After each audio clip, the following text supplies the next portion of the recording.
Kyodo News English World。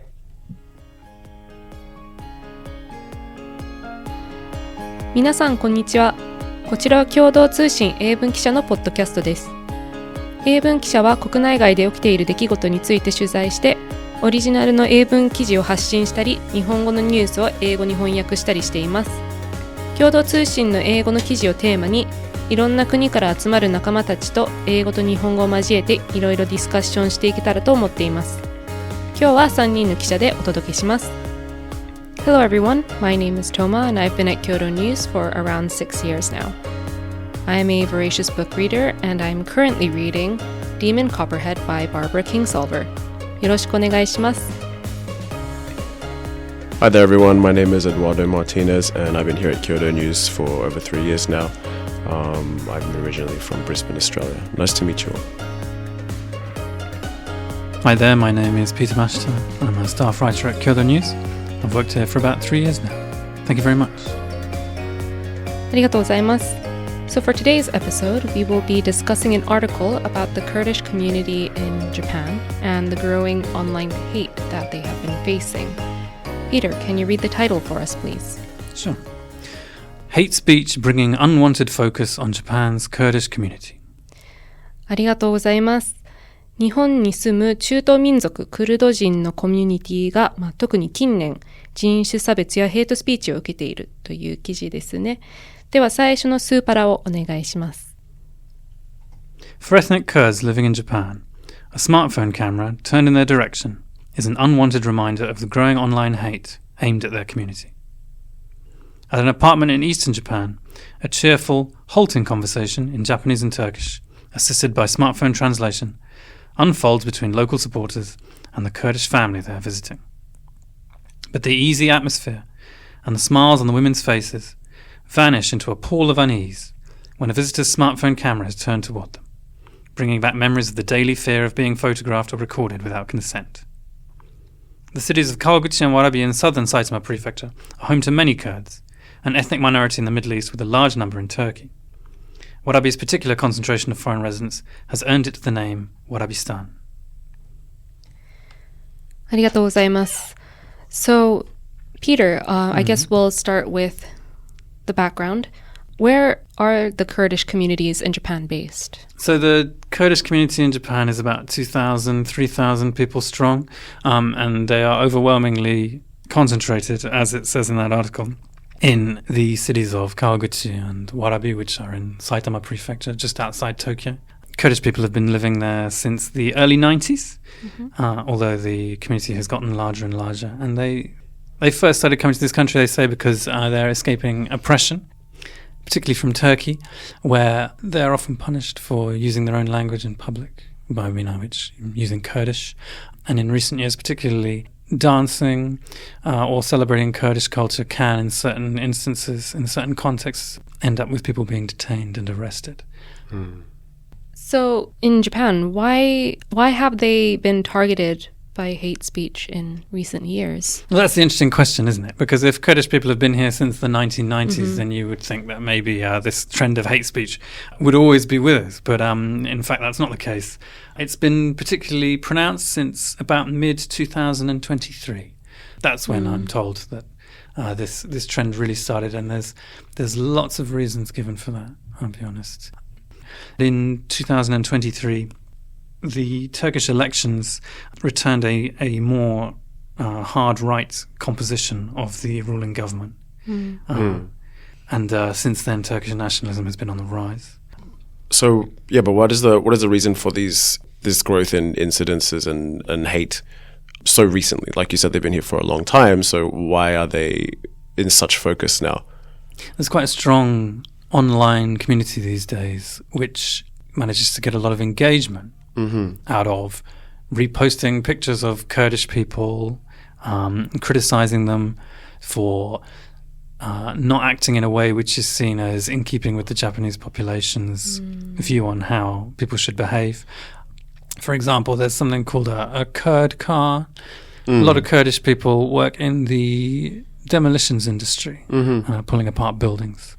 they'll often pile up all of the debris into their van and then drive it off to be dumped. And people sometimes take photographs of those cars because the way that they have piled up the debris is not seen as safe, for example. Which does there does appear to be some of that going on, but how much of that is going on from a population of 2,000 to 3,000 people? Yeah, because that's, I mean, I guess it's not a terribly large population, relatively speaking, compared to, you know, the tens of millions that live in the Tokyo Saitama area. So do you have any sort of any stats or figures on exactly you know, how many sort of incidences or you know, the crimes that they're involved in? So yes, there is data on, particularly in the Saitama area, we have data from the prefectural police there, which shows that arrests by foreign nationality in 2023 showed Vietnamese people made up the largest number of arrests with 417 people. That's followed by Chinese nationals at 234. Turkish nationals, which are likely to include Kurds, only account for 69 arrests. So that's 5.9% of cases. So that's relatively small. So then, again, why would they be receiving so much discrimination? Do you think that their physical appearance could have something to do with it? You know, perhaps they stand out slightly more than the average Vietnamese person or Chinese person? There's a few reasons I could think of for that. I think on one level, on a sort of cyclical level, targets of hatred change over time. A lot of activists who I spoke to said that they saw this as a problem, which is just part of a sort of cycle of targeting different communities. So the people attacking those communities don't change, but the communities do. The other thing to bear in mind is that Kurdish people are the largest ethnic group in the Middle East who have no state of their own. They live largely in an area that crosses the borders of Turkey, Syria, Iran, and Iraq. So they have no nation state to defend them themselves. That makes them an easy target. And sure, there are differences in culture, in the way that Middle Eastern cultures and Japanese cultures engage with social space and things like that, which makes it easy to point out differences and easy to other people or to criticize them, perhaps for not knowing the right way to behave or not knowing the rules in this country. I should say that some of the opposition to the Kurdish community in Japan and some of the discussion online comes from accusations that they're fake refugees. A lot of Kurds are of Turkish nationality, but they're accused of coming to Japan initially legally to overstay and exploit Japan's refugee application system. They do that by, they say, making repeated applications to be recognised as refugees, and while you're applying to be a refugee, you can't be deported from this country. Many people applying for refugee status are also people who have previously been detained, which is the first step toward being deported, but they can be placed under a separate system if they meet certain requirements called karihome, or temporary release, which means they can live outside, but they're not allowed to work, and they can't get health insurance, so they have to pay the full amount if they become ill when they have treatment. It's not clear how many Kurdish people are under temporary release, and that is a subject of discussion online. Although I have to say that I have met some who said that they are, and some people online will say that they are using that to work in this country and stay in this country illegally. The government did revise the Immigration Control Act in 2023, however, to make it so that somebody who has applied for refugee status more than twice unsuccessfully can be deported. I think a lot of this discussion stems from what is persecution and who counts as a refugee. So one side is arguing that they don't, but then pro-Kurdish figures who I've spoken to argue that Japan has one of the toughest refugee systems in the world and that definitions of persecution are not fixed. So what does this issue mean or signify for Japanese society in general? Well, some activists I spoke to say that they think that what this signifies is that there's more anger in Japanese society, and they attribute that to economic factors mainly, particularly the yen's weakness, and inflation is pressuring living standards, which we're seeing in rice and other products. And they're saying that those kind of pressures are leading for people to look for easy targets, and Kurds are one of them. I should also say that on social media too in Japan, there are signs of a coarsening public discourse around politics. And there's been a lot of discussion about that, particularly last year when the governor of Hyogo Prefecture, Motoko Saito, was re-elected. So you briefly mentioned activists and people trying to fight back, but how has the community been coping? How are they trying to fight back?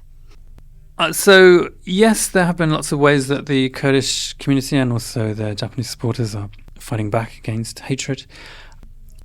So in November, the Saitama District Court issued a provisional disposition banning quite a prominent anti-Kurdish protester who doesn't live in Kawaguchi or Warabi, it should be said, from demonstrations within a 600-meter radius of the Kurdish Association, which works to improve ties between Japan and Kurdish people. Building on from that, a group of 83 lawyers has now submitted a suit for damages against him for 5.5 million yen. That's $36,000 to stop him from continuing to accuse the Kurdish Association of being a terrorist group. But the reason there's 83 lawyers involved in that case is that so that there's not one lawyer that these people online who want to hate supporters of Kurds can concentrate on. So the lawyers say that their hope is that by doing this it might draw attention to hate in Japanese society and lead to more legislation to try to prevent it. Right. ではそろそろ時間になってきました。共同通信では共同ニュースプラスというサイトで日本や世界で起きた出来事について英語のニュースを発信しています。今日ご紹介した記事も掲載されていますのでぜひチェックしてみてください。それでは皆さん See you next time!